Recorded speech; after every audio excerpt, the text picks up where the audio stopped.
it would help me, I think, with that. But like, I mean, generally in that state, I can't sleep. So yes.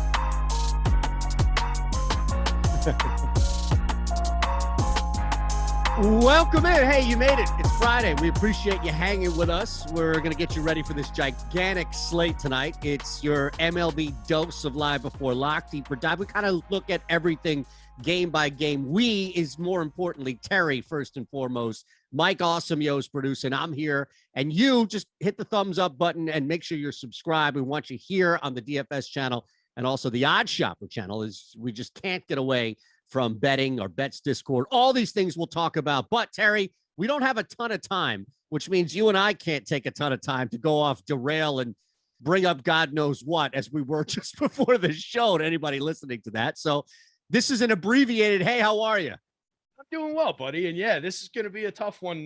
Typically I go a little bit long with these baseball conversations. I don't want to be 3 games into this thing and running up on like 5 o'clock here. So we'll try and fly through it. All right, we'll do our best. And look at that. Look at that side bar that we have right there. I mean, 13, that has to be just extra work for Mike to kind of extend that, right, and create a new graphic on it. Guys had a busy day. He had to put all those games in. I heard he was moving furniture. I heard he pulled a Lebowski and accidentally blocked off the wrong side of a door that ended up opening Unbelievable. out, not in. I mean, hey, these things happen, but handyman extraordinaire, Awesemo hanging out behind the scenes, doing a killer job as always. That's a lot of work goes into the production around here, and he's better at that than he is at putting latches on doors. Yeah, and if we had like 6 games tonight, then we could take 45 seconds and show everybody that video. But we've already wasted everybody's time. It's amazing here. Mr. Guy's upset that it's not Eric. So don't worry, you're fine here. You're in great hands. Let's begin. San Fran, and really just looking at everything across the board, it is before we even look at the first game in Washington, is there anything that you looked at specifically, even if it's a game, especially if it's a game later, right? If you're weighing so much on this Dodgers-Padres game, like, is there something that has jumped out at you overall, maybe, before we start looking game by game tonight on the slate? I think it's a super interesting pitching slate. Right. We've got Verlander as your tippy top guy, but he's going up against Toronto, and we all know that lineup's loaded. He still stands by far the best chance in my book of being that elite 60-point outing type of a guy on this slate. After him, you've got Urias with some innings concerns. We've got a big mixed bag of like retread type pitchers, some up and coming young guys with a lot of potential, but some warts like a Tariq Skubal, excellent strikeout guy, but he yields tremendous power, especially to right-handed hitting. And the Rockies are actually popping a little bit in my power metrics. So there's a lot of both side situations here. There's a lot of interesting spots. And if Verlander happens to not go off for that monster game, I think we're going to have a really flat pitching board. And you kind of saw that in the top starters tool today, where it's just a lot of guys with, it ranged from, I think on the single pitcher FanDuel slate, it ranged from like 7% at the top to 2.5% at the bottom from 1st to 26th. It's normally a bigger spread than that. So there's a lot of same type options on this board. So it's really interesting from a pitching perspective. And that makes it, then that translates into where are we finding our bats? It gives you some interesting opportunities there. So interesting slate. I love it. All right, so let's look at that. And we'll keep that in the backdrop, right? That's why we ask kind of ahead of time to kind of get a theme or maybe something bigger that jumps out. So let's begin in Washington here and just kind of looking at where we have it for our own projections. Corbin getting some decent run, but if there's any edge for really the Giants having that projected run total over 5, so maybe staying away from Corbin as a result of that, just looking at the long Corbin matchup, is there anything there before we start looking at the bats? Yeah, not really a spot for me where I'm looking at the pitchers in this one. Corbin, pretty washed, 19% strikeout rate last year with a 4.29 xFIP, a 1.47 whip, struggling out of the gate this year over his 12 innings in 3 starts. He's got a 7.50 ERA. It's a 4.79 xFIP. So, I mean, he's been better than a 7.50 ERA, but 4.79 xFIP, still not very good. Striking out 18.3% of hitters, walking 13.3. So he's targetable. Sammy Long on the other side, just not seeing very much there. He's super cheap on the DK slate. Let me see where we've got him ranked for DK, actually, because he is very, very cheap over there, but I don't think he's really I don't even know if he's on there right now. He does not appear to be. Right. So I thought maybe he got might scratched. even be opening, to be honest. Yeah, I didn't. Yeah, he's opening. Right. He's opening. He's So got there it. you go. So yeah, there's no real target there in terms of Yeah. pitching. It's just about the bats. To me, the San Francisco bats look better. It's a better overall lineup from top to bottom. I like targeting Pat Corbin, like I was just saying. So I think there's reason to believe in the San Francisco bats. They're drawing a decent amount of ownership, but it's really only around the top couple hitters, like Austin Slater, Darren Ruff are drawing near 20% ownership on the DK slate. But it falls off pretty quickly, and it falls off around the better hitters like a Brandon Belt in that lineup. So I'm happy to get to Giant stacks where I can. Nationals are super top heavy between Cesar Hernandez, Juan Soto, Nelson Cruz, and Josh Bell. Everybody else in that lineup is meh. So is this kind of, and I'm sure this is going to pop up again. So is this where you're looking to shorten your stack to kind of work around and gain some leverage, or are you just not really targeting them a ton? I mean, even San Fran, you're not, it's negatively leveraged how we have it projected. Washington, marginal right now. Yeah, San Fran is the target, I think, for bats. They're like you said, they're negatively leveraged on the DK slate, -4, but they're the top probability of being the top stack on the DK slate. Same story on the FanDuel slate. It's slightly less negative leverage at -0.7, but again, top probability of being the top stack. It's a 7.6% chance though, and you can look down, halfway down the board, you're talking about 3.5. So it's not a gigantic disparity between the top ranked team and at least the 15th ranked team, the 10th ranked team. So you can play the leverage game in there a little bit, but I do think it's an excellent spot for some of those righty bats. And then for a guy like Brandon Belt, he is not going to have a problem lefty against Pat Corbin here. A guy like Wilmer Flores has made a career of being a good platoon guy against left-handed pitching. Thairo Estrada is having a nice little breakout here over the early part of the season while filling in for Evan Longoria. So there are bats that I like in that Giants lineup, and they're not extremely heavily owned except for the top couple hitters. So let's move on, right? We'll head to Philadelphia, and this might be a little bit more of an approachable target here on the mound with Peralta and Suarez going out, then both catching some decent ownership where we have it. The value is a little off compared to where Alex has them ranked as top 2 on DK. So at least a little bit more movement here, I would think, with both Peralta and Suarez tonight if you're looking at those guys on a DK slate. Yeah, Peralta is interesting. He's landing on DK, 10% probability of being a top 2. That ranks him 7th on the board, I believe, here. But he's overowned. He's owned around 20%. So essentially double his popularity of his probability of being a top option. On FanDuel, it's a little bit more even. He's actually squeezing out a tiny bit of positive leverage, 5.3% probability on that very, very flat board of being the top starter. Peralta's a pitcher I'm interested in. I'm not bailing out on him just yet. He's struggled out of the gate this season. 9,900 is a big price tag to pay, but only 5.1% ownership for a guy who struck out 33.6% of hitters, pitched to a 0.97 xFIP, generated a 14.5% swinging strike rate last season. I'm still intrigued by Freddie Peralta. It's a really difficult matchup. It's a very good Phillies lineup. There are certainly strikeouts to be found in that lineup, though. Yep. If he can get around the power, if he can not put too many guys on base, not walk the world, I think we could see a good start here. He's another guy I wouldn't be surprised to see a close to slate leading start from Freddie Peralta if Justin Verlander doesn't get there. He's probably your second most likely guy to put up that big mark.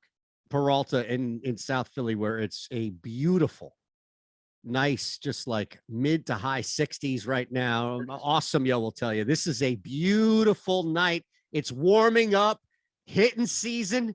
As the old skip Charlie Manuel used to say, you're still looking at, despite the weather, warm. No, but you're right. There are a lot of Ks to be had in this lineup, and maybe that is a deterrent on the other side here, where it's not like we're super high on both of these guys. Well, Peralta, yes, more so, way more so than Ranger Suarez, but there's also an opportunity, I think, for both bats, for both stacks to really maneuver here. I don't know what the concern is with Harper, but overall, with this matchup tonight, you can look at the Philly stack and then maybe on to Milwaukee, which I think may be more of an obvious one. But how much is that strikeout concern mitigating you getting to this Philly stack tonight?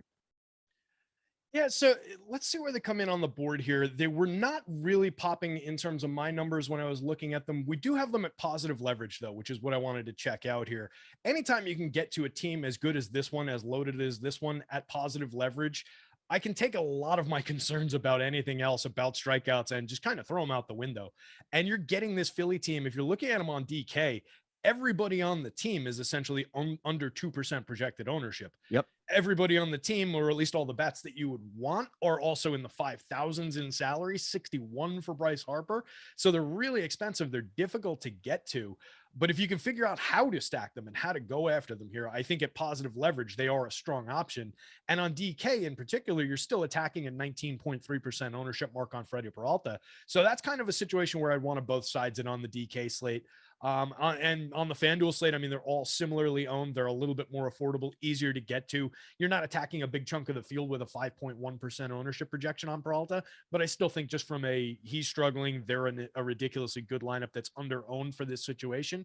I think you can definitely stack some Phillies there. And similar with the Brewers, they're coming in positive leverage on the DK slate. Similar story on the FanDuel slate, a couple pegs down actually from where we've got the Phillies ranked, which is maybe surprising against Ranger Suarez. He was very, very good in his 12 starts, 106 innings last season, 25.6% strikeout rate, a 3.37 xFIP, a 1 WHIP. I mean, there's a lot to like about what he did last year. I still think he's got to prove it a little bit for me. So maybe I'm a little bit more intrigued by that Brewers stack. And it's a team that I don't get to a ton, but I like Andrew McCutchen against the lefty. I like Willie Adames up at the top, Christian Yelich, signs of life, Hunter Renfroe against the lefty, Keston Ura in the middle of that lineup. I don't mind those guys. You get a sneaky power bat like Mark Brasso, who, is struggled to a 187, 266, 347 with a 160 ISO last year, but he's a platoon-based guy who his job is to hit left-handed pitching. So I don't dislike the Brewers stacks. I think at low ownership, they're interesting here as well.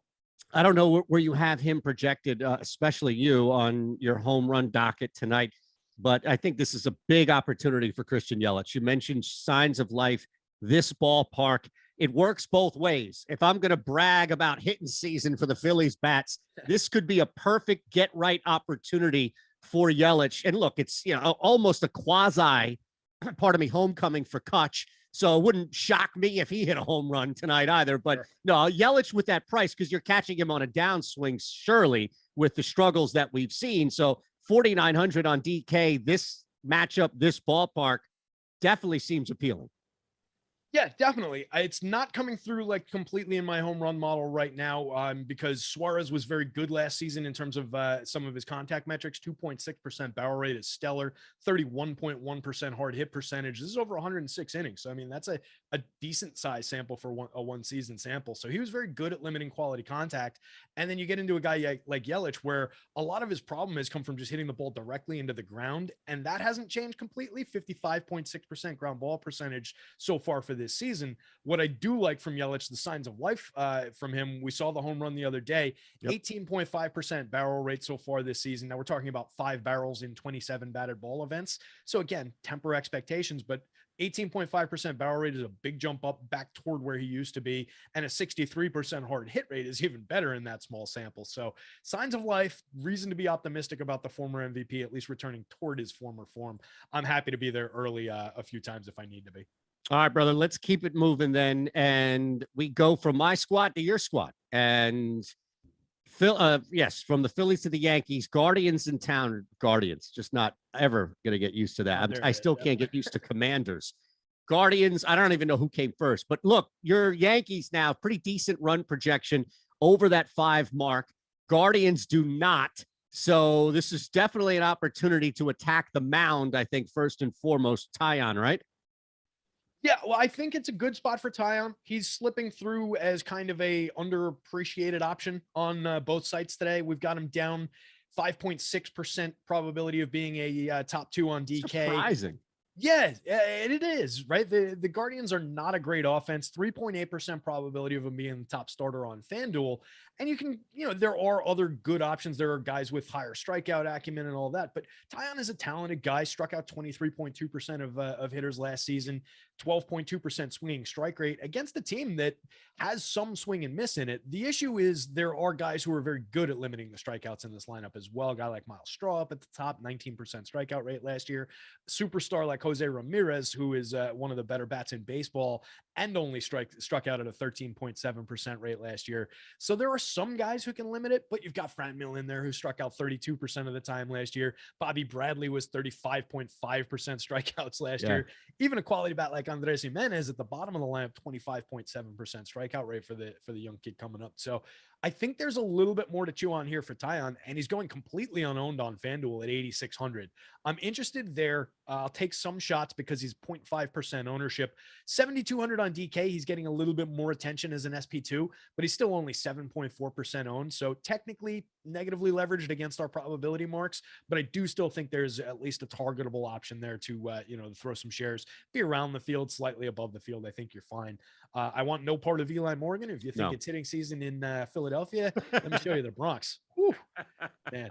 Yeah, we could bypass him. I don't think anybody's going to fight you on that one by all means. So just on the bat side, then, as far as, flipping it with Cleveland, because clearly from the Yankees, there's going to be appeal. If you want no sign of Morgan, then the assumption, as you mentioned, with hitting season there, can it flip at all for the Cleveland bats before we move to Tampa? Yeah, I don't hate it for the Cleveland bats. I mean, they're going to be in homer-friendly Yankee Stadium, the friendly confines of this ballpark. It is absolutely gorgeous and warm up here today as well. So definitely hitting kind of weather. The Yankees side of things in terms of my home run model, they're the either first or second ranked team in my power index today, getting good projections up and down the board for them. It's been a similar refrain. These are very good hitters. They have struggled. They're not hitting their home runs. They're not driving in their runs. It's been a frustrating roster so far, but there's every reason to go back there. The only issue is there's a lot of people going there because they're going up against Eli Morgan in Yankee Stadium. Figure out a way to dance around the ownership. There are ways to do it, particularly on DK when you get like a guy like Rizzo at 6.6%. Even Glaber down toward the bottom of the lineup still has something to offer, 8.7% ownership. They're owned in the mid-teens on FanDuel, so they're okay to roster. It's not a big concern because there's a lot of low-owned spots, so it's easy to build unique combinations. On the Guardian side of things, yeah, it would be about Jose Ramirez, Franmil Reyes, some Mehmet Rosario in the middle of the lineup, maybe Andres Jimenez as a wraparound. I'm not a big Miles Straw fan, but I do admire the on-base percentage and the speed, so you can use him in that regard. Stephen Kwan, I think, is a little bit of smoke and mirrors so far, but he's out to a great start. So you can get to these guys. They're all low-owned. They're fairly cheap. Jose Ramirez, the main guy drawing any kind of popularity in the lineup, but under 10%. All right, so we can move to Tampa here. Keep going? Yeah, I think so. All right.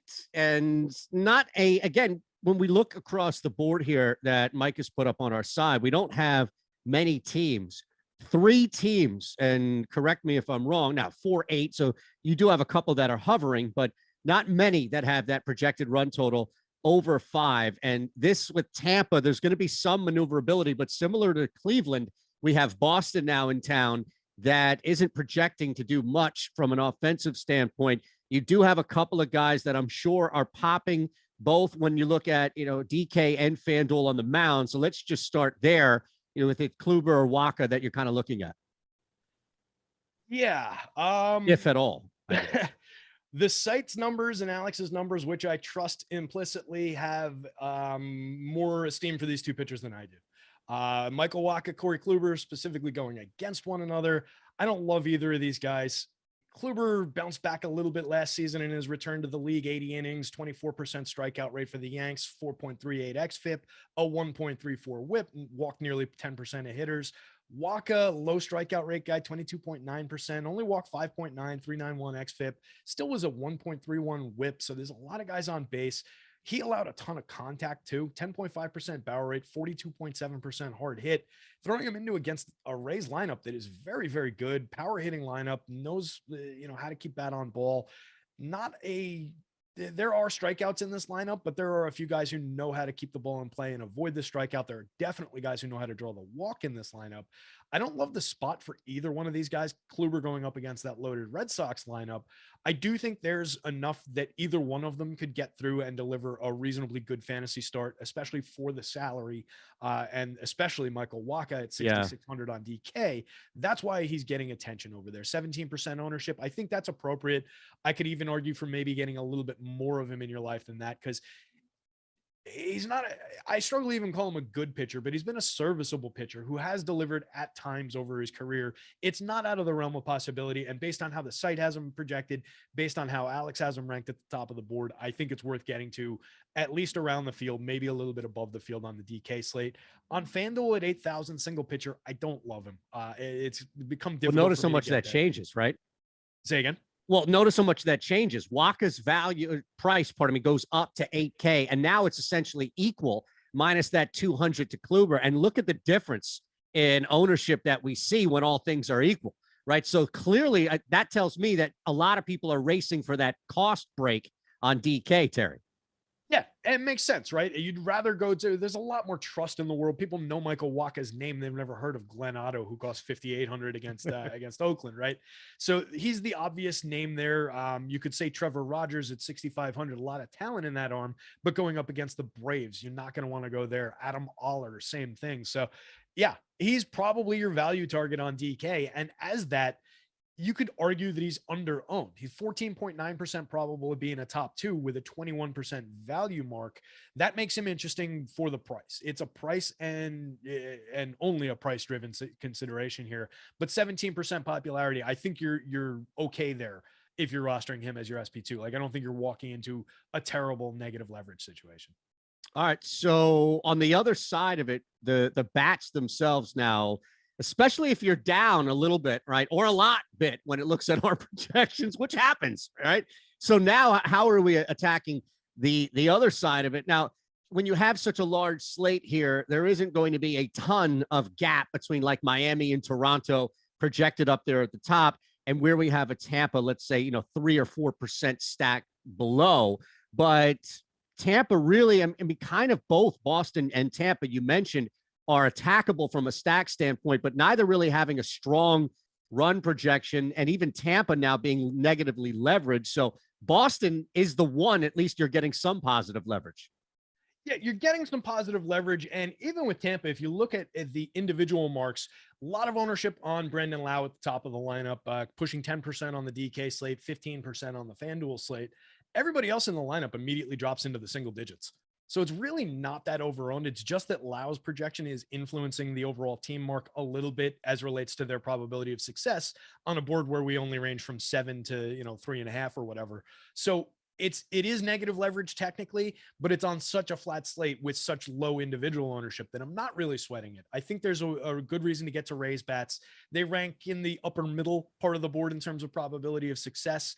And again, there's ways to string together a Lau, even a popular Lau with Wander Franco, Randy Arozarena, some version of G-Man Choi, Josh Lowe, and Manny Margot maybe, and then my guy Mike Zunino hitting at the very bottom of the order. Not a good traditional wraparound play, but my God, there's power in that bat. 24.3% barrel rate last season, hit 33 home runs in 375 plate appearances. So I wouldn't leave Mike Zunino out. Nice little home run mark for him.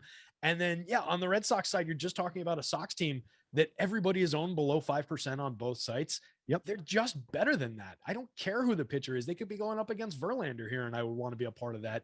Going up against Corey Kluber? What are we afraid of? It's got to be cost, right? Yeah, I mean, they're somewhat expensive. Like on DK, you get Story Endeavors in the 5,000s, but you can have Bogarts at 48. You can have Verdugo at 39. On FanDuel, everybody's below 4,000. It's not even that pricey to do. You can build with this stack pretty easily. So yeah, I definitely want to be getting to some of those hitters. I'll take the Bobby Dahlback. I'll take a sneaky Travis Shaw lefty righty against Corey Kluber from the bottom of the lineup. So definitely for me, the Red Sox are part of the plans here stacks wise. So really, from the site's perspective, get to some of these pitchers, maybe mix in some stacks. From my perspective, I'm a little bit more inclined to lean toward the bat side of things than I am the arms. All right, we'll keep it moving. Colorado, much different in Detroit, clearly, as they open up following that homestand that they had. So now Colorado at Detroit, low projection for the Rockies, 3.6. But the other side of it may be a little bit more interesting. Let's just look overall, though, as far as from the pitching side of it. Skubal is right there at the top from an ownership standpoint. Again, our top pitchers, if you're looking at it from DK or FanDuel maybe more so, where everything is kind of jumbled in there. There isn't much of a gap itself, but Skubal still catching some ownership on the other side on DK as well. So maybe a good place to start, especially with the combination of what he's catching with our projections, Terry, and also just how low of a run projection Colorado has. It's an interesting spot. I actually wrote about this situation on the site today. And for me, I think this is a both sideser. I think I know coming into the day when I saw his name, I knew I was going to have some interest in Tarik Skubal going up against the Rockies on the road. But this version of the Rockies are actually a little bit better. If you look at last year's stats in the split with this year's active roster, they actually had a 182 ISO against lefties, which would have been 8th in baseball. They had only a 21.1% strikeout rate, which would have been 12th. They had a 3.85% home run rate, which was good for 8th in baseball. You're talking about some really good right-handed bats now going up against a lefty starter who is still only in his second full season in baseball, had a good year last year, 25.9% strikeout rate with an 11.4% swinging strike rate for a rookie is very, very good. 4.06 xFIP. 7.4% walk rate, so it was only walking guys around league average. He was very good as a rookie, but he also allowed a 45.1% hard hit rate and a 13.9% barrel rate last year, 90.5 mile an hour average exit velo, 5 points, I want to say 8, if I'm remembering correctly, percent home run rate last season. So there's a lot of concern about power that he could potentially give up here. He puts a couple guys on base, gives up that long ball to CJ Cron, and now your Rocky stack is in business, and a lot of the field is damaged by that in terms of how frequently they're getting to him. So I'm probably going to have Skubal somewhere around the field's ownership, maybe a little bit less because he is at pretty negative leverage on the FanDuel slate. He's owned 3 times as much as his probability of being a top starter on FanDuel. On DK, he's owned only 2 percentage points more than his probability of being a top 2. So he's a little bit more interesting there at 8,600 on the DK slate versus 79 on FanDuel. Probably be more around the field on DK, probably undercut a little bit on FanDuel. And I'm going to have a little bit of contrarian Rockies bats here. Yeah. And speaking of which, right before we started looking at everything individually, Larry C on the chat, Terry, saw the huge number for Cron in your article today. So yep, definitely something that you have been writing about, specifically countering the field here. Yeah, I mean, CJ Cron, monster power bat in all situations, 28 home runs and 547 plate appearances with a 249 ISO last season, created runs 27% better than average. I mean, we're talking about a guy who slashed 281, 375, 530 last season too. So it's not just about power with CJ Cron. He's a guy who can take advantage of that giant outfield, hit a double when he needs to. It's not home run or nothing with him. 21% strikeout rate, 11% walk rate, hitting behind Chris Bryant, hitting in front of also extreme right-handed home run option, Randall Grichuk. There's a lot to like about that trio. Connor Joe leading off as a righty bat. You can definitely work with a Charlie Blackmon from the left side of the plate, a Ryan McMahon from the left side of the plate to round that stack off. Brendan Rodgers hitting from the right side at the end of the lineup is interesting. 15 home runs and a 186 ISO, creating runs at league average last year, but a 284, 328, 470 guy for kind of a post-hype prospect who's cheap and completely unowned. There are good ways to build a quality 4 or 5 man stack with right-handed bats or good left-handed bats up against Skubal, who, again, strong strikeout option, could certainly breeze through this team and sit everybody down 3 times over and rack up 8-9 strikeouts. But the numbers don't really suggest that. And there's enough to suggest that he could be in trouble here. When guys do make contact against him, they tend to drive the ball. So it's interesting for the Rockies here. Plus 490 to go long in Detroit tonight for your guy. Plus 490, just under 5-1 for Cron to hit. Now, you mentioned it's not necessarily the most hitter-friendly park, but he's got some power. That lineup, the protection, you like fading Skubal in this case here with Cron at 490. And I am trying to talk you into it, but I also know that you have enough of a backbone to turn around and be like, screw that shit. I love him on DFS, but I ain't playing him to hit a home run tonight. I tell you what, that is a pretty enticing little home run mark. I'm not sure what some of the other options are looking at, but I have in this lineup. Say again. Just overall in the game, you mean? Overall, no, overall, like if I was picking 20. If I was picking one home run at odds, I'm saying from the entire board of everybody in baseball today. I mean, CJ Cron in my home run model, if we're taking out, I get weird results around the Verlander short previous sample. So we're taking out some of those guys, but looking at it, he ranks 5th or 6th overall at that mark behind names like Jordan Alvarez, Shohei Ohtani, Aaron Judge, Giancarlo Stanton. He's the first non-superstar on the list, really. Okay. Now, the good news is that I don't like have to play just one home run tonight. So if you like somebody else, I can play somebody else. Well, I feel like you're probably getting thinner odds on every one of those other names. Absolutely. Cron at 490 is going to be a gift compared to what Ohtani is. Right. So yeah, I like that spot. I'm in. Home run bet. Yeah. I mean, 10 is my normal, like you've got an above average chance of hitting us a home run. And he's at a 15.7 in my model. So okay. That's pretty good. 20 is like outrageous. 15.7 is very, very good. So Ohtani, like for the record, 270, Trout 310. Okay. Rendon, you're getting at 490, but that makes a lot more sense, I think, than where you are with Crone. I mean, Crone and Rendon are the same odds tonight. I'll take my odds. I'll take my chances with Crone. Yeah, I like that spot. Okay. That's where I would go. Yeah. Yeah, all right. Just trying to bring it up. That's all. All right. So we'll move to, unless you're looking at any Senzatella, like extreme countering of the field here, we could move on to Atlanta. I will not have any shares of Antonio Senzatella probably all season. If I roster him, it's probably because I made a mistake and left the placeholder in. Just not a DFS pitcher by any means. I'm not getting a bunch of Tigers bats popping, but they're cheap. They're going up against a bad pitcher. They've got quality hitting. Robbie Grossman back in the lineup. Austin Meadows. You can argue about Miguel Cabrera's talent at this point, but he's still hitting third super cheap. Heimer Candelario, Jonathan Scope, Spencer Torkelson. Not the greatest lineup in baseball, but an improving lineup that is very cheap going up against a bad pitcher. You could grab some shares and be totally fine. Low expectation, though. All right, so Miami, Atlanta, we're doing okay for time. I'm pretty impressed here, and I'm impressed with you because your ability to make things succinct is definitely adding to us getting through everything here. So let's look at which is very difficult for me. The comment I get about when I talk about baseball, so I'll take it. No, look, man, I'm telling you, it's hard, I think, for both of us to be concise with anything. For sure. So the two of us on a large, I think that's why we had the extra 10 minits or so, is because Chris, they knew, like, shit, these guys, man. As we burn 45 seconds of it talking about how we're concise and saving time. It's the irony of it, right? We can't get away from it. Atlanta, Miami, in Atlanta, Rogers and Wright on the mound here. And yeah, by the way, Larry, see, that's exactly what I have too. He was asking me to ask you about if our top stacks tool is accurate across the board, but yeah, I mean, Miami's up there at the top and Houston's down there at the bottom. So that's what I'm seeing. That's what Terry's seeing. That's what we're all seeing. We'll explain why as we go, but there's nothing wrong per se with the top stacks tool, right? Not that I had noticed, but I didn't have Houston at the bottom of it. So something wait changed. A second. I have Houston. Yeah, I just reloaded the page and something changed. So yeah, I don't know that I trust the bottom ranked spot for the Houston Astros.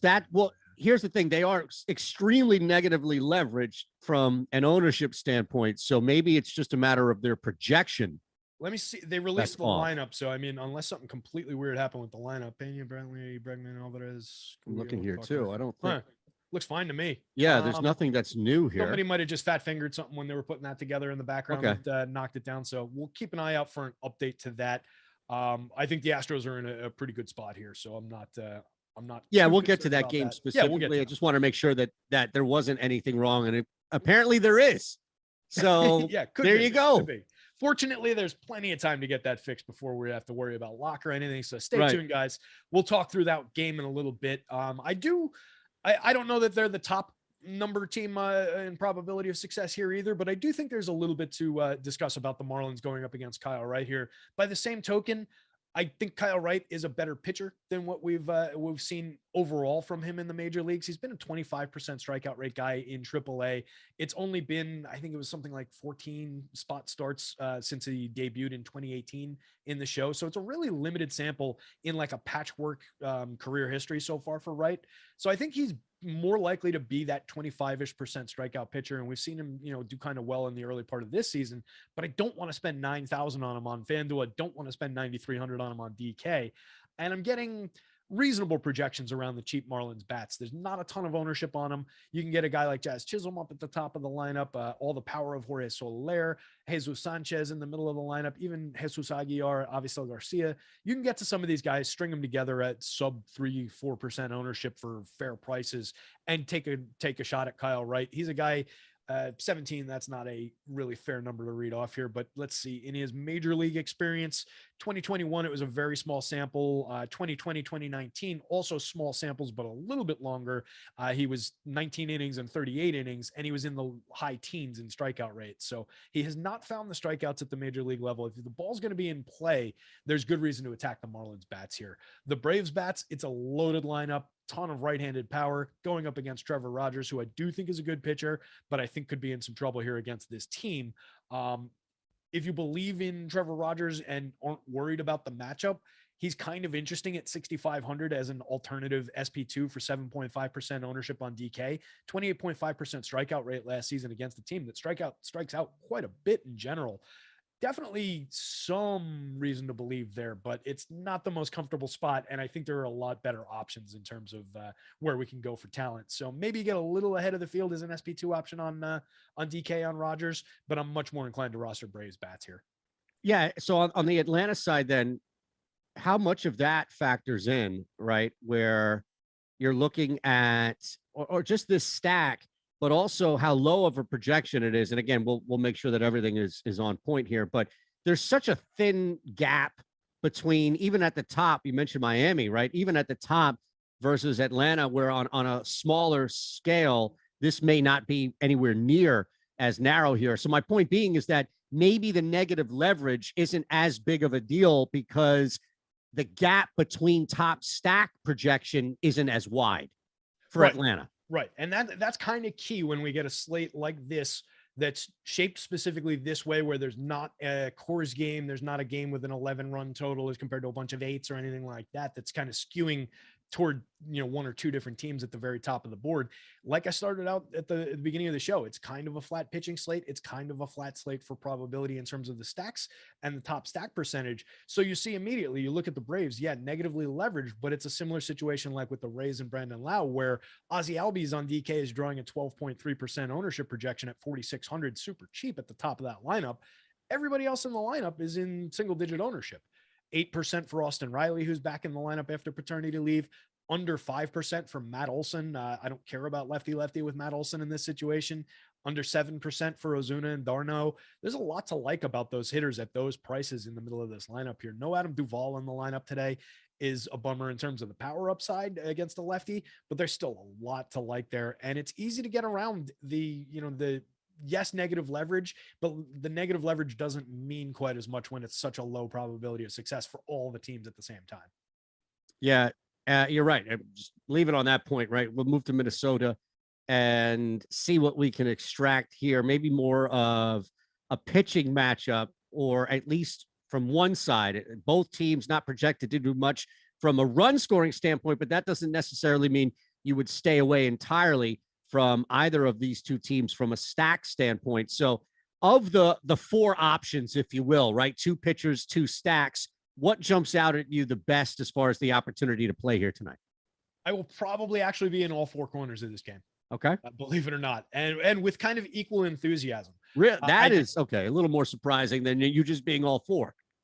Right. Yeah, that's true. I'm typically on all sides of a lot of these equations, just with the way that this stuff works and how ownership and leverage affect it and everything when I do the sorts. But yeah, I actually like both of these pitchers. Michael Kopech, 36.1% strikeout rate over 69 and a third last year. There were only 4 starts in there. Most of that was out of the pen, but in those 4 starts, that strikeout rate actually jumped to the mid 40s, which is just bonkers. It's only over 14 and change innings, I know, but for the idea of a guy we usually talk in terms of, he can put more effort into the pitches coming out of the pen, really let loose. And that's why you see higher strikeout rates and better stuff.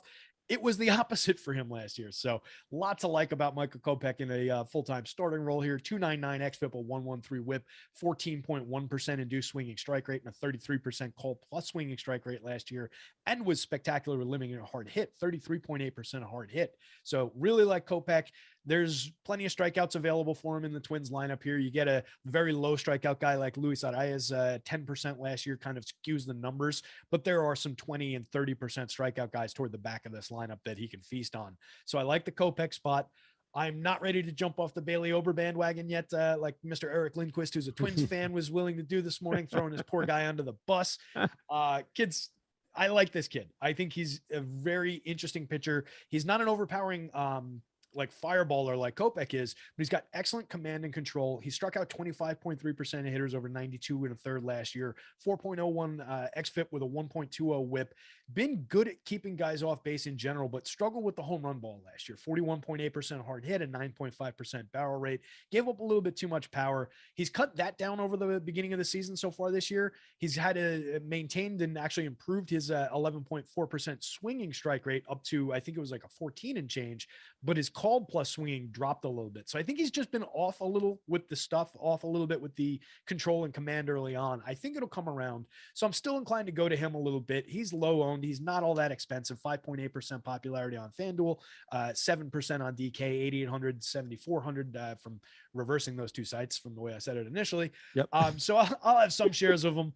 But I do like both offenses. Nice home run marks based on those struggles with the long ball last season for Ober. When I look at the White Sox side of things, a lot of hitters that I really like. I write about this team a lot. I roster this team a lot. It's another situation where basically anytime that I see this team owned in the low single digits, I will go there. I don't care who's on the mound. Against Bailey Ober, I have no issues rostering White Sox bats. Probably the least enthusiastic spot is the Twins bats against Kopech based on some of those strikeout rates, but there's still some power there. There's still some reason to go there. They're cheap. They're low owned. You've got a lot of leverage with that White Sox stack on FanDuel. I was looking at them on DK. It was pretty decent, but it's even more because it's cheaper to get to them on FanDuel. So you're gaining even more leverage there for the White Sox. So that might be a really good place to target them as well. Yeah, absolutely. And that's a spot that I love getting to those guys. I mean, it depends on the lineup that they roll out. Let me see if we've got the confirmed White Sox yet. We do. Let me see who's in here. So, all right, they did it again. So we've got Larry Garcia hitting second in this lineup. And he costs 2,100 on the FanDuel slate today. That's a bargain basement 2-hitter.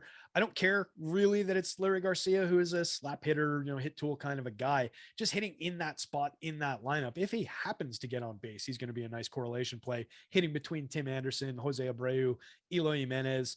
You get Gavin Sheets in the 5 spot today, AJ Pollock 6, Andrew Vaughn 7, Reese McGuire, Jake Berger at the back end of it. It's not the loaded, top to bottom, fully healthy version of this lineup, but there's still a lot to like about that top end. And I can roster some shares of Gavin Sheets, AJ Pollock, Andrew Vaughn for 0.5% ownership across the board on all 3 of those guys. So a lot to like here. Every single hitter, with the exception of Larry Garcia in that top 7, was above a 41% hard hit rate last year. Outside of Tim Anderson, it was above 44. So there's a lot of good contact in that lineup. All right, let's move to Houston, and we'll talk about Toronto. We'll talk about this pitching matchup here specifically and kind of in the backdrop, clearly with Stripling, but really this is about Verlander, and it's about Houston, especially because Larry C. brought that to our attention, that it seems like something could be off with where we have this stack projected. So let's start with all things Houston here. The bats, who are projected to be close to a 5-run total, pardon me. And then you also have Verlander, who's right there at the top across the board. Yeah, I mean, the only concern with Verlander is the matchup, right? We're talking about a loaded Blue Jays lineup. We all know that they're very, very good. If we want to look at them by the numbers against right-handed pitching, this year's active roster, last season's numbers, a 186 ISO ranked them 8th. A 110 WRC plus ranked them 7th for run creation, 6th overall with a 3.82% home run rate in the split. They were even good at avoiding the strikeouts. 21.9% strikeouts would have ranked 11th last season for this active roster.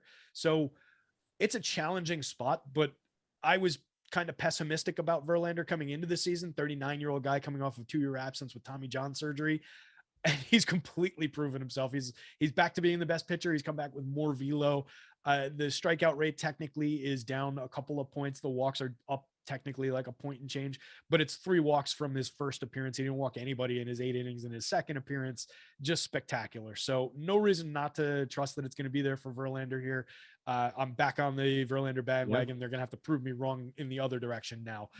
These Toronto bats could definitely get to him. George Springer, Bo Bichette, Vlad Guerrero, Lourdes Gurriel up at the top. Zach Collins, quality catcher bat, decent amount of power. Matt Chapman in the middle of that lineup there. The back end, the last 3 hitters, Alejandro Kirk, Raimel Tapia, Santiago Espinal in the projected lineup. You can give or take those guys as correlation plays with a stack, but at least the top 6 hitters definitely have power, have upside against Verlander here. But there's just so much to like about Justin Verlander. Like I said off the top, he's the most likely guy to give you a 60-point performance in FanDuel scoring, which is how I think. So most likely monster scorer. Now, look, on the other side of it, if in fact Houston is projected for some reason to be at the bottom of our top stacks tool tonight, it sure as hell isn't a result of Ross Stripling, right? Because he is projected to be even lower than what Houston is projected to do. And with good cause. I mean, Stripling's had some nice spots here and there, but over 19 starts, 101 and a third last year, 21.8% strikeout rate, a 4.59 xFIP, walked 7%, but had a 1.27 whip, didn't induce good swinging strikes, gave up too much quality contact with a 10% barrel rate, a 40% hard hit. He's targetable here. So that's leading me to believe that we are looking at mistakes in our, in the current ranking of these Astros. Everybody's heard me talk about this team a bunch over the last couple of years, but they're bolting in Jeremy Pena as the leadoff hitter now, just completely replaced Carlos Correa in that lineup without missing a beat, into Michael Brantley, into Alex Bregman. Jordan Alvarez was my home run call for the day. I really like the spot for him. Julie Gurriel, one of my favorite hitters in the league, always underappreciated, always low cost, always low owned. Kyle Tucker, breakout monster season last year, 30 home runs, 14 stolen bases. Up and down the lineup, you can roster these Astros. I have no issues with any hitter in the lineup, and I think we'll see them bounce back up toward the top of the stacks ranking before it's all said and done. All right, and one more time, you said Pena was the home run play? No, Jordan Alvarez. Oh, Alvarez was the home run call. Yep, 270. Monster spot for him. Okay, the power 17.12 in my home run model. You like that number plus 270? I mean, you're smashing them right now to hit one. Okay. Absolutely. Yeah. Okay. Just checking. Yeah. He's going to be popular for DFS purposes. 8.2% makes him the most owned Astro on the DK slate. Yep. 15.4% makes him the most owned Astro, or second most behind Kyle Tucker, who somehow costs 3,200. Wake up, FanDuel. Don't know what you're doing. So yeah, putting those two bats together on either slate is totally fine. Definitely advisable. They're the only popular Astros. The other guys can offset any popularity if you expand the stacks. So I like everybody in full stacks. I like the two big lefty bats in, if you're looking at two mans. If you're looking at individual home runs, I like both of those lefties as well. All right. O's in LA. Talked briefly about Ohtani and some home run opportunities here. And this is one of the few teams that we have projected for a run total north of 5. It's not the Orioles. Clearly, it's the Angels.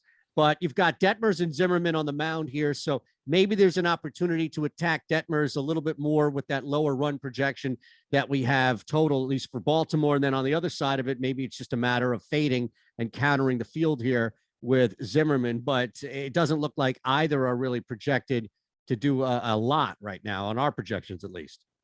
Yeah, Zimmerman's a guy. Well, Detmer's a little more, I should say that, but yeah, I mean, it's a spot. It's a pitcher that I'll just always attack. I wrote about, I forget who that was facing him the other day, and I said, they're facing Bruce Zimmerman, and the extra N at the end of his name is for not a very good pitcher and somebody we always want to be stacking against. And that's going to be true here with these Angels. The one issue is you get Ohtani and Trout both at 22% for 6,300 and 5,900 respectively on DK. And then you're actually getting attention through the rest of these hitters. Earlier in the season, it was those two guys in the high teens, and then a Rendon, a Taylor Ward, and bats like that in the middle of the lineup for a lot lower, single digit ownership, where now Jack Mayfield is 12.5%. Rendon's up in the 12% range. Taylor Ward's pushing 10%. So they're a little bit more popular. And there are some weak bats who do have high strikeout numbers. It's not a situation where you're worried about Bruce Zimmerman, going out there and lighting them up in terms of the strikeouts.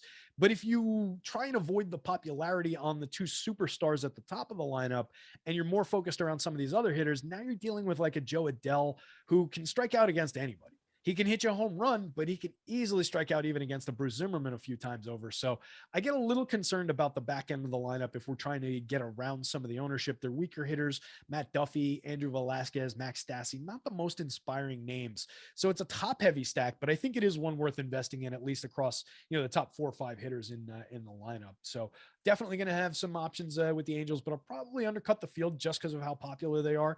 But I do want to be in that business against Bruce Zimmerman. And I will try and get to some Orioles bats against the lefty here. They are a better team than everybody thinks they are. Yeah, you've got some leverage. Talked about it. Yeah, we've all talked about it every time that they've faced a lefty so far this year. Hasn't really come through, but again, looking at last year's numbers, a 111 ISO was 7th best against the lefty. A 4.05% home run rate is very good and ranked 4th overall in baseball. A 198 ISO against lefties was 3rd. There are reasons to believe this team will come around with their right-handed quality against a lefty pitcher. I do think Detmers is a quality kid. He's a well-regarded prospect, very good grades on some of his breaking stuff, their top-ranked prospect overall. So I do think there's quality there. I don't know if we need him on this slate. 6,700 on FanDuel. I don't really need that value. I don't think here. 7,700 on DK. If he was at the FanDuel price, he'd be one of the top value options. Right now, he's just kind of in that mid-range pricing SP2, floating around 10%. I think you can go both sides on that one if you wanted to, but it's not one I would go out of my way for. Are you undercutting any of that negative leverage with the Angels before we move to the Mets D-backs game? Just looking at this, we're such a high, or in this case, negative score for their leverage. And you mentioned the top heavy stack. Are you cutting that at all to 2 or 3 man to kind of work around that to where you're not relying as heavily on that ownership? That's where it gets tricky, right? I mean, if you're cutting it to 2 guys from that Angels lineup, well, you probably want Ohtani and Trout, who are the 2 ridiculously expensive, really highly owned guys. If you're cutting it to 2 other guys, then I want one of those guys and one of Anthony Rendon or Taylor Ward probably, and then the next 2 highest owned guys. So it's really, you're sacrificing a lot getting into, all right, am I talking about trying to get to a combination, a 3-man of Mayfield, Stassi, and Joe Adell, Matt Duffy, Taylor Ward?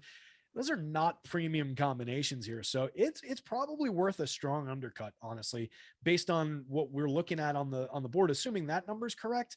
A 2-3 and change % probability of being they jumped on the FanDuel board, which I haven't. Okay. So I didn't reload the FanDuel page, which still has them at 7.2% probability, second ranked top stack, but negative 5.5 leverage. The DK board was the one I reloaded and they do drop down. So I'm going to stick with what we had that read on from the previous one. So I do expect the stack ranking is accurate, but it's a team that I don't believe in a lot of those bats. And at that much popularity, I don't need to be there. I will have some, but I think I would definitely undercut them.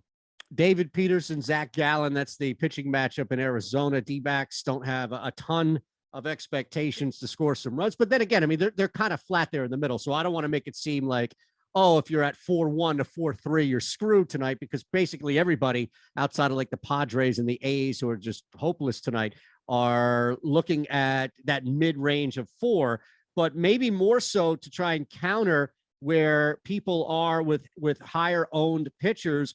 There's an opportunity for David Peterson, who, look, this is not the easiest, I get it, situation for him, but so much of the deterrent for him has to be that 9K on DK. So maybe, and I just ask, maybe if you spend your money wisely elsewhere, there is an opportunity to get to a guy in Peterson a little more at 9K, because it's not like he's at 0.5 for our top 2 pitcher projection either. It's just 9K in this game on this large slate. I imagine it's a pretty big deterrent. Yeah, it's just a difficult asking price for him. He's just miscast at that price. I took Waka and Kluber off the board a little bit in terms of my numbers, so I'll put David Peterson on the board. I like him better than our site numbers do today. So yeah, I was going to bring him up more on FanDuel, where he's only 7,600, and I think you can maybe get a little sneaky, buy a little bit with the save better bats, have him deliver you a reasonably comparable start to everybody but Justin Verlander, and get away with something there. You're asking a lot at 9,000 on the DK slate. I think he could do it, but I think there's probably better approaches to lineup building. That said, at 0.5 ownership, I mean, if you wanted to do it with 5% of your lineups, you're not going to hurt yourself there. And there could be a little bit of tournament upside in them. So I do like Peterson here. Weak Diamondbacks lineup, bad for run creation last year, bad for power last year, mid-20s ranked out of the baseball's 30 teams. What they were good at was avoiding the strikeout against left-handed pitching. They were reasonably talented at that. But I think Peterson's talented enough that he can find a few strikeouts. And what I like is that I think he's going to pitch cleanly here. He got out to 80 pitches in his last outing. So he's got a good chance of getting through five pretty clean, chasing the win, because I do like the Mets bats going up against Gallen here. Yeah. The quality start maybe is a little bit more dicey, getting through 6, but for 7,600, I think that's kind of baked in the price where quality start matters. So I'm willing to take shots. 24% strikeout rate last season with an 11.1% swinging strike rate. Gave up too much quality contact, high barrel rate, high hard hit, but it's a non-threatening Diamondbacks lineup. So I think there's a little bit more. I think Peterson's a little under discussed on today's slate. I'll take some shots. I like him better on FanDuel. All right. So you mentioned the bats for the Mets you like. What about Arizona? Not that big of a gap between the two where we have them projected. I mean, basically right there. The difference clearly is cost. and what you're spending. I'm on FanDuel. I'm sorry. Let me get back to DK. Sorry, because I'm No, that's all right. throwing stuff. I want to make sure that we're on the same page here, literally on that same page. But it's not too big now, wide of a gap. It's still similar here with Arizona. You're getting some negative leverage, though, with both. So while it's not a ton, it's not even a full point for the Mets. It's a little more for Arizona, a pinch, if you will, more for Arizona. So you like the Mets bats. What about Arizona? Not as much. Like I was saying, I think Peterson is a quality pitcher. He did give up a little bit too much contact last year. They just don't seem like the kind of team that's going to capitalize on that against a lefty. If we're looking at last year's numbers, a 2.41% home run rate ranked 27th against lefties, a 148 ISO ranked 26th, created runs 3% below average, which was 25th in baseball. The one thing they did well, like I said, 19.4% strikeout rate in the split, ranked second. Maybe they put the ball in play. Maybe they win this game, 4-3, something like that. I could see that being the outcome a lot more than I can see the Diamondbacks going out and putting up 10 again. So I really think that I'm more inclined to be on the Mets side on all cases, the pitcher and the bats. All right. Moving on as we have this final stretch here. And yeah, man, take a drink, take a bow. You have plowed through now. This is a normal slate. Like, this is a normal show. We're done. Right now we have overtime because we've got 3 more games to get to. And it's a shame that we have so many games on this slate because that poll is up there, the best chocolate snack at the movies. So, I mean, this is, again, speaking to Terry's heart and soul in this. I don't know if you see those options there. I voted non-Perels, which I guess snow caps non-Perels for the layman. I got to go peanut M&Ms on that one. It's a little, chalky probably out of that pick. I was going to say Goobers off the top because that's the one that I think of when I think of the movies for some reason. Yeah, that's a movie thing. Like peanut M&Ms you get anywhere. You get that at the bodega. Well, what do you need that for? I don't think I've ever in my life had a Goober that wasn't in a movie theater. Yes. So just because, and I buy peanut M&Ms, fairly regularly. So yeah, for that, I think I would go the Goober side of things. But yeah, good poll. I don't know where that one came from. I hadn't seen that we put it up. Oh, look, it's all the chat. There's more and more food talk, and it got me there. Right? I was just slowly moving away. All right, Royals in Seattle tonight, and we can look at 2 guys. Well, really, Seattle may be the better opportunity with Flexen just because of that low number. He's not super high in our projections to finish as a top 2 pitcher, but at 6K, he's gaining a ton of ownership and actually has a little bit of value there. But at the other hand of it, if you're looking at where Keller is, it's not really much at all. This is more just take a risk at a guy at 8,200 who's probably not worth the return as much. Yeah, I don't really want to get to Keller here. He had an okay year a couple of years ago, keeping the ball in the yard, keeping it on the ground, but that's an inflated price at 8,200 for him going up against a pretty quality lineup in this Mariners team. 9,100. I don't know what FanDuel was smoking when they came up with that price, but I want no part of him really. No. He projects out okay in my model, but it's a day where a lot of guys do. So it's just in terms of the overall quality of what I think of the pitcher. I'm not really all that interested, even at super low ownership at those prices. If he was in the 6,000s, he'd be maybe a little bit more intriguing on DK, but still there's just not a lot to like there. I'd be more inclined to roster some Mariners bats here against him. He is suppressing the power metrics a little bit, suppressing the projections a little bit, but they're cheap, they're low owned, so they're easy to get to. Flexen, I go back and forth, right? He was good when he was in the KBO, but you're talking about a guy, it's an easier league, probably the 3rd best league in the world after Japan's NPB. So he performed well there, came back 179 2/3 last year, dropped back down to a 16.9% strikeout rate. He's more likely to get through some innings here, maybe against this KC team that's not exactly threatening for power. They can be good from time to time with sequential hitting. They've got a good amount of speed. They've got some good names, but not a great power hitting club outside of Sal Perez in the middle of the lineup, of course. Maybe Flexing gives you some clean innings for 6,000. I think he's worth a few SP2 shares on DK, probably appropriate around that 14% ownership mark. So I don't hate getting to him. He's not the biggest upside spot in the world. I don't expect a 10 strikeout game by any means, 3, 4, something like that strikeouts. You're hoping for a handful of innings and a clean win from Flexen more than anything else at that price. Yeah, it's interesting though, because there is a lot. Well, I should say this. There's some leverage here with Kansas City, who has a pretty decent projection across the board on DK, and you're getting a 3 score, which is strong here. Now, granted, it's not right there with Miami, Milwaukee, or even Toronto, but for a team that's not gaining as much ownership by any means, there's a lot of leverage there. in terms of rostering Royals bats. Correct. Yeah, and it's going up against a pitcher who, everything I said about flex in there plays into why you can roster him, right? Why you can roster bats against him. There's going to be balls in play, a 16, 17% strikeout guy. He puts a 1.25 whip up last season. It was only a 5.4% walk rate. So that means guys are sequentially hitting and keeping the ball in play against this pitcher, which is what this Royals club does pretty well. They don't strike out. They put the ball in play. They use their speed. And every now and then, Sal Perez hits a home run. 48 home runs last season, a monster 271 ISO. Nothing not to love about that. Rostering him around Andrew Benintendi, a Whit Merrifield, a Carlos Santana. You can throw Bobby Witt Jr. in there, the premium prospect at a cheap price and declining ownership. Adalberto Mondesi can give you a monster fantasy score on any given slate. So, yeah, there are things to like about that team, but it's not one of my extreme targets on most days, even when they look good from an ownership perspective. It's just they let me down too frequently and they rely too much on sequencing rather than power. Yeah, and by the way, truth over conformity, asking some home run picks. So shout out to Larry C, the rest of the chat, for reminding everybody about Terry's picks. I threw Alec Bohm in there, 2 home runs tonight. You're okay with that? Alec Bohm for the double. I like it. What a play. Plus 15K. Who knows? Sure, right. All right, San Diego hosting the Dodgers here, and not much expected from a run projection here, the total for San Diego, but that doesn't mean that there isn't any real workability. Let's start on the mound. I'm kind of curious to see where you go here with this pitching matchup, mainly because of price that you're getting on Urias versus Martinez, who just isn't projecting well at all.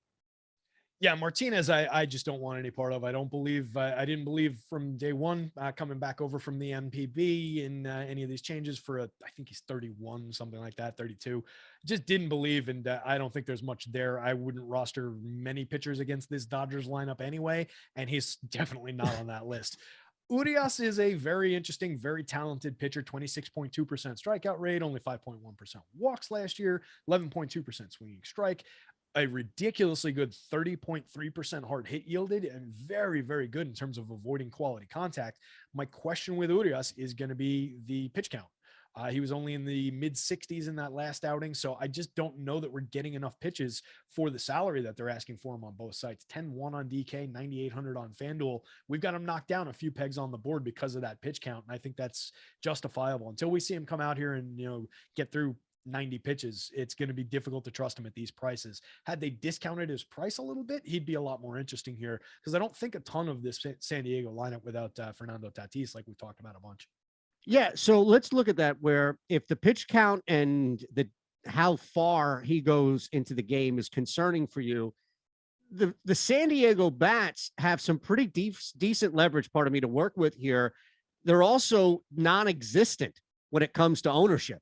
So if that plan played out and what you're talking about Urias doesn't really matriculate into a longer start here, could that open up an opportunity to get ahead of a lot of people in the field tonight with some San Diego bats? Or does like the pen coming in just mitigate that anyway, going up against San Diego? As you mentioned, just hard to go up against the Dodgers as a whole, I guess. Yeah, that's the thing. It's going up against there's not that much public ownership on Urias. So if I'm taking that position against the guy who I do think is going to give us 4 1/3, 5 quality innings here of, decent strikeout ball, I would like to, if I was going to draw down with bats against him, I'd like that ownership to be in the 15s, the 20% range. So I'm attacking a lot of the field if the bats happen to go off and you get the double bonus there. Without a lot of the field on him and with a very good pen backing him up, I don't really love that idea. There are quality bats with, you can talk about Austin Nola, Manny Machado, certainly a star caliber player. I think Luke Voit is one of the more overrated hitters in the league. Jake Cronenworth is fine, but not spectacular. Jurickson Profar is having a nice start to his year, but we kind of know who he is. There's not a lot to love in this Padres lineup. So yeah, it's probably just kind of a stay away, not entirely away, but it's not really a target spot for me on either side of that one in terms of Urias shares or Padres bat shares. You can get to some. They're very cheap. They're all owned under 1% on both sites. So it's easy to put them together. I just don't know that it's the greatest spot in the world. Yeah, I mean, the Dodgers would be the only other thing here to look at, and you're going to get clearly, especially how we have both San Diego projected from their stacks to the pitching matchup, you're going to get an opportunity to get to these guys even with that cost. It's just a lot of other people have as well. So this is not the level of, the highest negative leverage score that we have, but it's up there. So you do have to factor that in on this large slate. Yeah, on the DK side, you're getting another one of those situations where Trey Turner's projected out at 14.4 as of my last update, call it 15%, somewhere around there. Everybody else immediately drops into the single digits, and some quality hitters, Max Muncy, 5%, Justin Turner, 3.5%, Will Smith, where you need a catcher, under 5% owned, Cody Bellinger back in the lineup, 3% owned. So a lot to like about those shares, and not to panic about as far as negative leverage on DK. On FanDuel, top 4 hitters in the lineup all project out, look great, but they're all pulling mid-teens to 20% ownership. Falls off toward the back end. Turner, Smith, Bellinger, Taylor, Lux, all in the mid 1s, 2s, up to 5% around Justin Turner. So back end on FanDuel, top to bottom on DK, really, as long as you can afford it and put it together with decent pitching, I like the spot going up against Nick Martinez, who I don't think anything of. Our last game, we made it, and we have some time to breathe as well. And let's remind everybody about what's going on here. And if you've noticed that DraftKings has F1 DFS, well, you're at the right spot.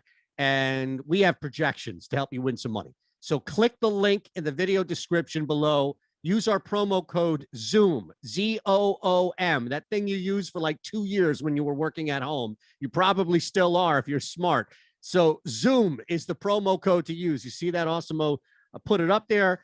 And Awesome Yo, sorry, I already saw that earlier.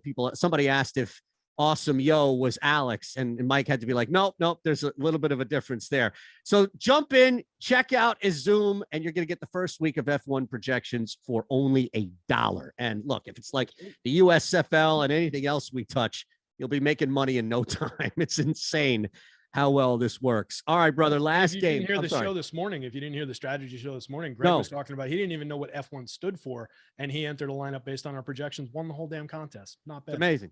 Yeah, it is. You could take like weeks off at a time, come back and just run through our projections, or you could do a sport like tennis that you have no idea. And it's insane. Like, it really, I hadn't played in a little bit because I was doing a lot more of the betting side of it on FanDuel, playing on DK, but not really much on FanDuel.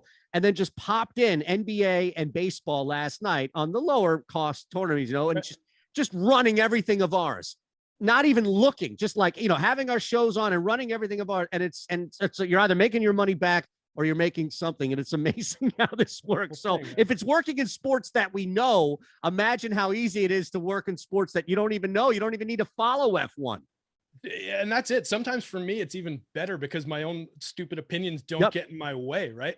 I don't know a damn thing about NASCAR, so I just plug and play with our tools, and it tends to work out, similar with, like, I know enough to be dangerous about golf, but I'm trusting our tools there, where a sport like baseball, I'm getting into the mix a little bit, a little more and pushing and putting a finger on the scales. So yeah, the numbers play really well. Our stuff is just killer. All right, let's look at this final game here. And I don't know how much you want to just strike through Oakland or use it as an opportunity to totally fade the field tonight. Yeah, I think this is a spot where maybe we're looking at some bats. I prefer the Rangers bats in terms of which one of these is a quality lineup. I don't really need any shares of Glenn Otto or Adam Aller here. Otto, you could argue at 58%, 5,800, 6.5% ownership. He probably is in play if you're going away from some of those other SP2 options on the DK slate. That's a decent price for a guy who struck out 25.2% of hitters. It was only in 23 1/3 last year, so temper expectations. But against this Oakland lineup, I'm willing to take some shots. I just don't think they're a very good team right now. A lot of heavy strikeout guys. He might not get there, but for 5,800, it's at least worth it on the DK side taking a few shots. And I'll rewind that a little bit, but it is more about the bats on the Rangers side, I think, than anything else here. Yeah, I mean, you're not getting great scores here from a leverage standpoint. It's going to be similar to what we talked about with the Yankees. The Angels are going to be there at the top, but point being, Terry, is that you're not going to be able to slice this down into 2 or 3 man stacks to avoid that leverage because of how much ownership Texas is getting from a bat standpoint. Yeah, they're pulling in 10% plus over the top 3 hitters. Then you get into, the Mitch Garvers, Nate Lowe's, Adolis Garcias, Willie Calhoun's of the world at lower ownership, but, certainly lower expectations for some of those guys than a Brad Miller, Marcus Semien, Corey Seager. On FanDuel, they're a little bit below 10%. It's slightly lower. I think there's ways to put this team together on both sides. Because again, all your second stacks, if you make this your 5-man, your 3-man from some other team is most likely going to be lower owned. There's a lot of spread today. So I think you're okay building with this team. And I do get decent home run marks around the top end there. And they're affordable, which I like. Only Corey Seager is really expensive here. So I would grab some Rangers bats despite the, the technically negative leverage situation. I think they're worthwhile. And on FanDuel in particular, they're cheap and they're low enough owned that even if it's technically negative leverage, it's something that you can almost completely ignore, particularly with like a Mitch Garver in the middle of the lineup, 2% owned, Nate Lowe, 2% owned, Adolis Garcia under 1% owned. So it's easy enough to offset any concerns around the higher owned guys. All right, my friend, take a bow. 13 games, an hour and 10 minutes. We jammed this in, but at no point did it ever feel rushed. We even got a candy poll in there. All right. So technically talked about the movies. I love it. Yes, exactly. See, I knew we would appeal to you in some way or form in this gigantic slate. At Digital V21 is Terry at Shander Show for me. Awesome, producing. And look, you've got the NBA coming up tonight, 3 big games, the deeper dive, live before lock. We have you covered. It's Lofty and Adam coming up in 5 minutes, 4 minutes from now. So don't go anywhere. And yeah, if you haven't already, what's wrong with you? Hit that thumbs up button. Make sure you're subscribed. Terry, always a pleasure, my friend. You too, pal. And everybody remember that Mike's gate opens out, not in. Beautiful. Tweet that, Mike.